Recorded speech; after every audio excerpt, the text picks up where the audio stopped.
প্রিয় দেশবাসী, আসসালামু আলাইকুম।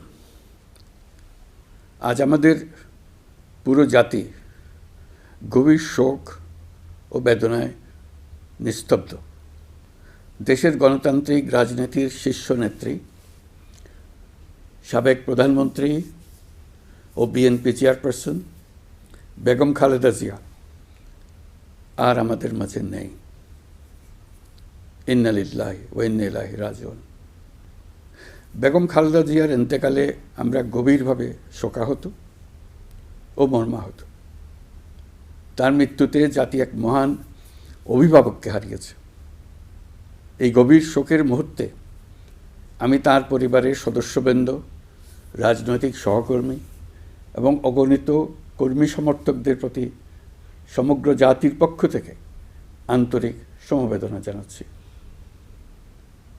মহান আল্লাহর কাছে আমার প্রার্থনা, তিনি যেন আমাদের সবাইকে এই গভীর শোক কাটিয়ে ওঠার শক্তি দান করেন। বেগম খালেদা জিয়া ছিলেন বাংলাদেশের রাজনীতিতে এক পরম মহিমান্বিত ব্যক্তিত্ব।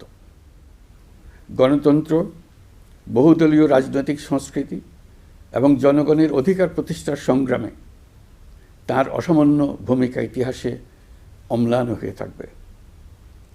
স্বৈরাচার ও ফেসিবাদের বিরুদ্ধে তাঁর আপসহীন নেতৃত্ব বারবার জাতিকে গণতন্ত্রহীন পরিস্থিতি থেকে উত্তরণের পথ দেখিয়েছে এবং মুক্তির প্রেরণা জুগিয়েছে। দেশ ও জাতির প্রতি তাঁর সমুজ্জ্বল অবদান জাতি চিরকাল শ্রদ্ধার সাথে স্মরণ করবে। তাঁর দীর্ঘ রাজনৈতিক যাত্রা, গণমুখী নেতৃত্ব এবং প্রিয় মাতৃভূমির স্বাধীনতা ও সার্বভৌমত্বকে সমুন্নত রাখতে তাঁর অবিচল ভূমিকা অবিস্মরণীয় হয়ে থাকবে।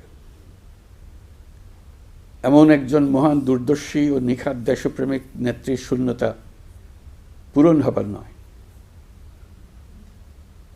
প্রিয় দেশবাসী, এই শোকাবহ মুহূর্তে আপনাদের প্রতি আমার উদাত্ত আহ্বান, আসুন আমরা সবাই যার যার অবস্থান থেকে মহান আল্লাহর দরবারে বেগম খালেদা জিয়ার বিদেহী আত্মার মাগফিরাত কামনা করি।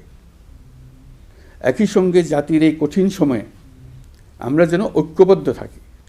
শোকের এই সময়ে কেউ যেন অস্থিতিশীলতা বা নাশকতার অপচেষ্টা চালাতে না পারে, সে বিষয়ে আমি সবাইকে সজাগ থাকার আহ্বান জানাচ্ছি। এই সময়ে আমাদের সবার